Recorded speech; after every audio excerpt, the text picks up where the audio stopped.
Hello everyone, आज हम देखने जा रहे हैं पाइपलाइन हजार्ड्स। तो जब हम हमारे सिस्टम को या प्रोसेसिंग को पाइपलाइन करते हैं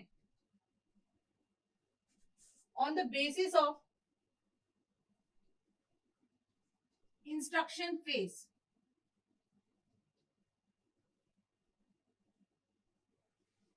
तो पाइपलाइन के अंदर अगर हमारे पास में लेट्स अज्यूम कि ये IF, ID, EX है ना, इंस्ट्रक्शन पेज, डिकोड, एग्जीक्यूट और राइट बैक, 4 सेगमेंट्स है। तो ड्यूरिंग द एग्जीक्यूशन और ड्यूरिंग द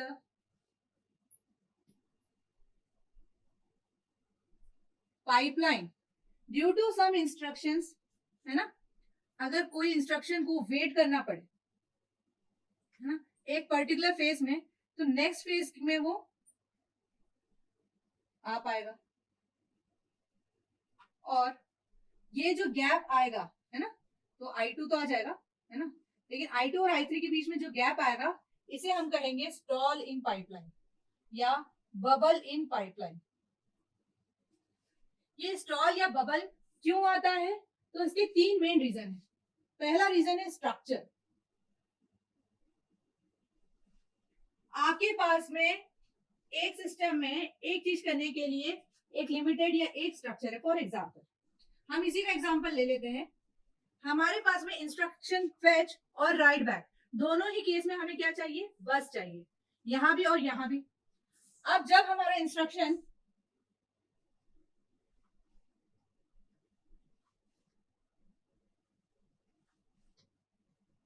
I1 फेच हो रहा है तब तो कोई दिक्कत नहीं है ना।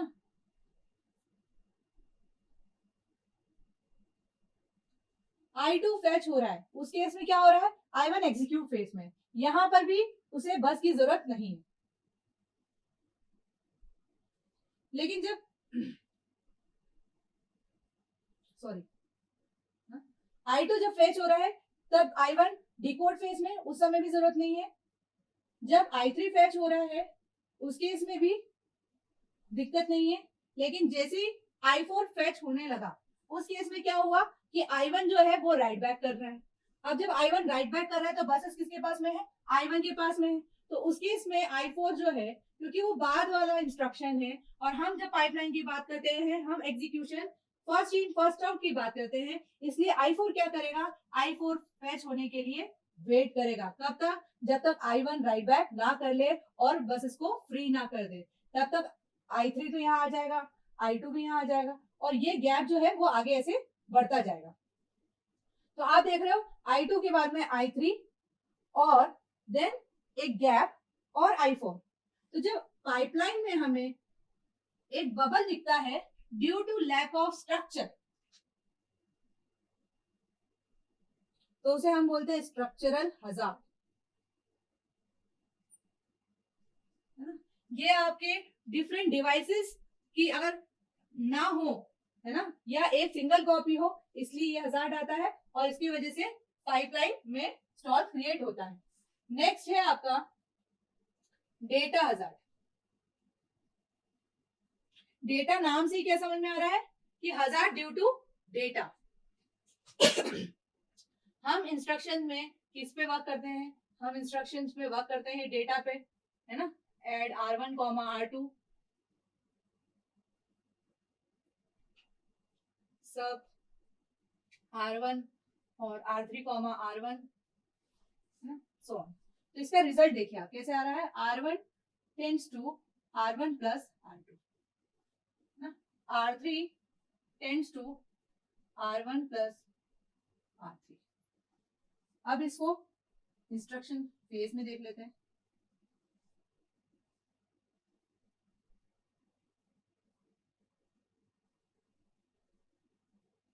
तो I1 तो आपका फैच हो जाएगा, डिकोड हो जाएगा, एग्जीक्यूट और राइट।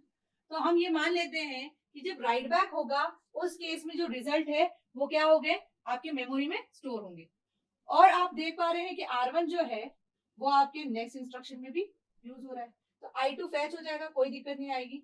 I2 जब डिकोड में जाएगा और ऑपरेंट्स डिमांड होंगे, उस केस में क्या होगा, इसका तो राइट बैक हुआ ही नहीं, तो क्या होगा, I2 वेट करेगा, है ना। I2 कब तक वेट करेगा, जब तक कि I1 का क्या कंप्लीट ना हो जाए, राइट बैक कंप्लीट ना हो जाए। जब I1 का राइट बैक कंप्लीट होगा, उस केस में क्या होगा, अगली साइकिल में R1 का रिजल्ट मिलेगा I2 को, I2 नेक्स्ट साइकिल,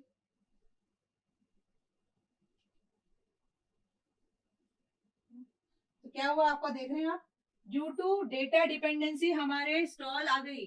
तो ऐसी स्टॉल जो कि आपकी डेटा डिपेंडेंसी की वजह से आए, वो क्या क्रिएट करती है, वो क्रिएट करती है डेटा हजार्ड।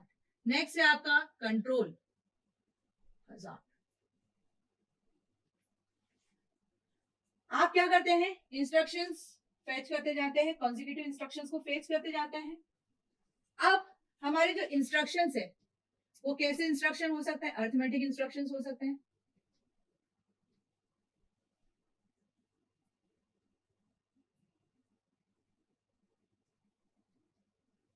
या हमारे लॉजिकल इंस्ट्रक्शंस हो सकते हैं, या हमारे ब्रांचिंग इंस्ट्रक्शन या कंट्रोल इंस्ट्रक्शन हो सकते हैं। ठीक है, अब जब हम कंट्रोल इंस्ट्रक्शंस की बात करते हैं,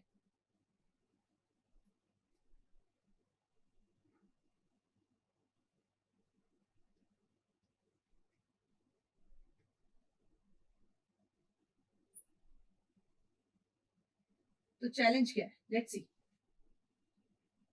सेम हमारी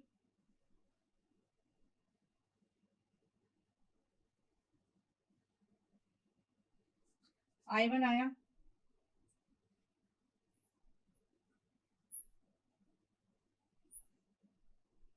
followed by I2,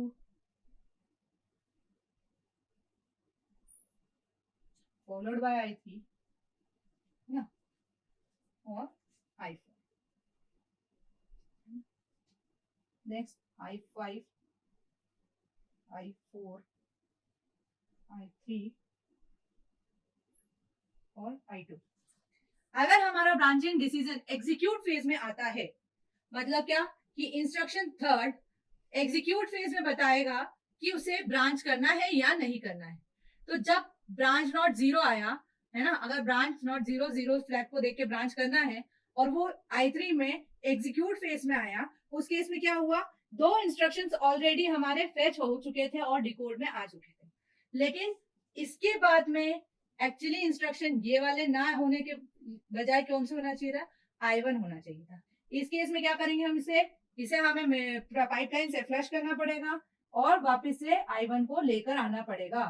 तो I1 जब वापस आएगा तब तक क्या होगा, तब तक I3 हमारे I3 के बाद में दो स्टॉल आ चुके होंगे और फिर I1 होगा।